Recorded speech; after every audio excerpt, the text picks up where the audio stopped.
طبعا اعرفوا يا جماعة الرئيس السيسي قدم ايه لشعب مصر. انا جايب لكم بالصور وبالارقام، جايب لكم جزء بسيط ودي الحلقة الاولى من انجازات السيسي.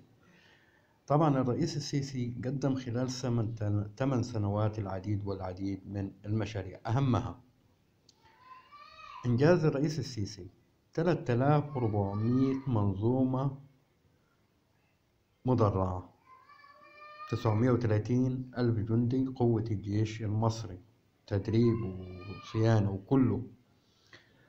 59 طائرة شحن عسكري اشتروات لمصر، 8 غواصات اشتراها لمصر. طبعا عندنا 11 ألف مدرعة اشتراها لمصر. عندنا أيضا 11 طائرة مهام خاصة، وده ما يعرفهاش غير اللي خبير في الموضوع ده. 3400 منظومة مدرعة دفاعية.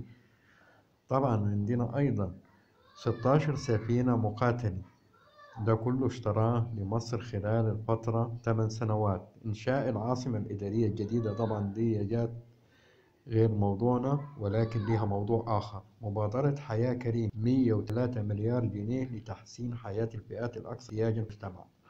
في مجال الصحة 960 مشروع بتكلفة 81 مليار و290 مليون جنيه. إطلاق قمر صناعي باسم مصر. طبعا إنشاء 22 مدينة صناعية جديدة.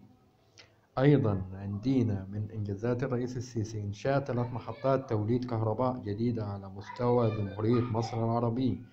أيضا عندنا في الطرق 377 مشروع طرق جديدة في البلاد وفي المحافظات. في مجال الإسكان إنشاء 627 ألف وحدة سكنية. عندنا أيضا محطة الضبعة وهي الأخيرة في الحلقة الأولى.